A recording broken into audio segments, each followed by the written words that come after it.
morning, ladies and gentlemen. My name is Matt Roll, and it is week number 9, day number 1 of Da Vinci Tree's online learning program. On this special day, we want to wish everybody who is watching our videos a happy Memorial Day. Memorial Day has been a U.S. federal holiday since right after the Civil War, and it is a special day where we stop and remember the people who have sacrificed their lives to make our country and our freedom possible. So, if you have anybody in your family or any of your friends today that you know who have given their lives in the line of service for the United States military, please make sure that today you remember them. If you are able, please put some flowers on their graves, and let's just make sure that we remember what today stands for in our country. As they always say, freedom isn't free, and today is a day that we stop and appreciate that. Anyway, for our announcements for today, as we let everybody know of in our newsletter last week, you can come in starting today from 10 a.m. to 3 p.m. every day to pick up your students' belongings. We started this school shutdown on a Sunday, and it was very unexpected, and so most of our students left some things behind. So parents, if you could, please stop by between 10 and 3, Monday through Friday. You can pick up your kids' stuff at that time. If you cannot come in between 10 and 3 because, working or for whatever reason, please give our front office a call and we can arrange either a place for you to pick it up or we can even schedule a drop-off. And so please make sure that you're doing that. Any child's belongings that are unclaimed by July will be donated to the Goodwill. All right, ladies and gentlemen, let's go ahead and get ready for our Pledge of Allegiance. Wherever you are, please stop, stand at attention. Please place your right hand over your heart. If you're wearing a hat like I am, please take it off. And let's go ahead and begin. I pledge allegiance to the flag of the United States of America and to the republic for which it stands, one nation, under God, indivisible, with liberty and justice for all. All right, ladies and gentlemen, thank you for doing that with me, and I hope you have a fantastic day of online learning.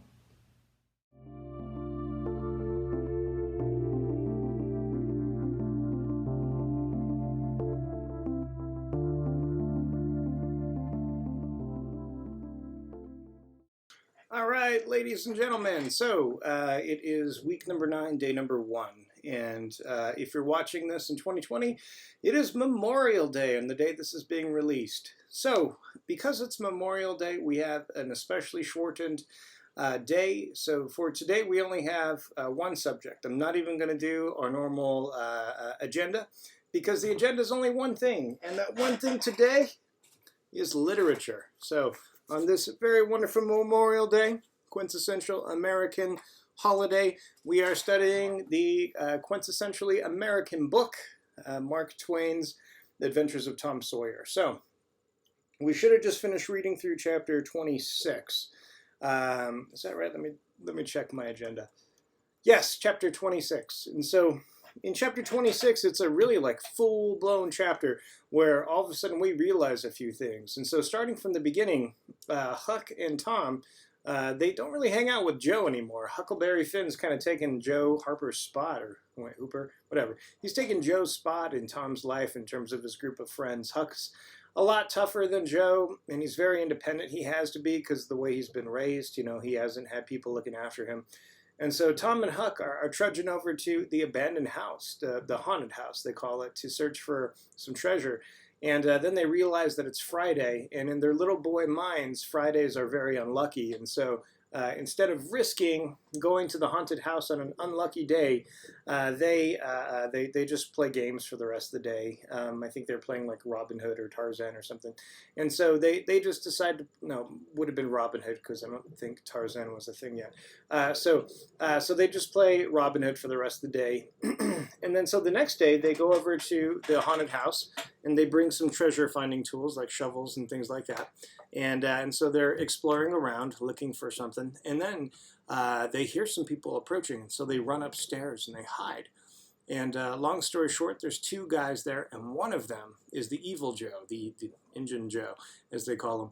And so, again, like I feel weird about that. But anyway, so evil Joe is there with someone else, and they're talking about this loot that they've stolen. And so they've stolen $600 in silver, and they can't carry it because it's too heavy. And so they're going to get ready and they're going to bury it at that abandoned house, to which Tom and Huck are really excited because they're hiding upstairs, and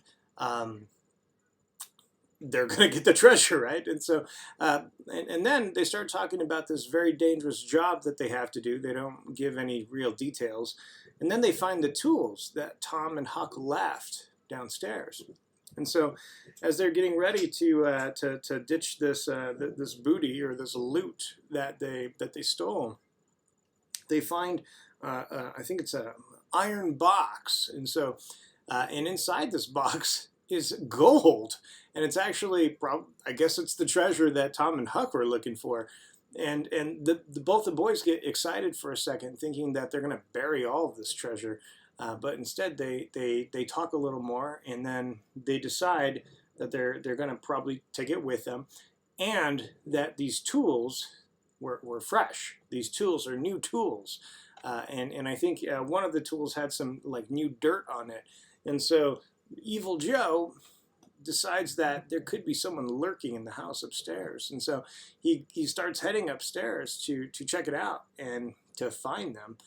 And then one of the stairs, again, this is an old abandoned building, one of the stairs actually gives way under his weight because he's a big heavy dude. And so he decides that he's not going to look around, and then both the men leave. And so Tom and Huck are excited, and then as they talk, they begin to worry because they're thinking that maybe this big, dangerous job that they're trying to pull is killing the boys. Whew. And so Tom and Huck, as they're chatting, Huck, ever the positive one, is like, well, Tom, you were the only one that testified against Joe on the trial. So Joe probably doesn't want to kill me. He probably only wants to kill you. It's good news, right? And Tom's just like, well, gee, thanks. God, Huck. And so that's how the chapter ends. And suddenly the boys know that they're in for a bigger adventure. And so this chapter is really a pivotal one in the book, because in this chapter, so far, it's just kind of been like these random stories about this guy, Tom Sawyer. And he just kind of runs around. He does a little adventure here, a little adventure there. He asks a girl out over here. And it's just kind of like regular everyday stuff growing up in America back in the 1840s. It's just the normal everyday life of a boy living in the Midwestern states, which back then was the far west for them at the time.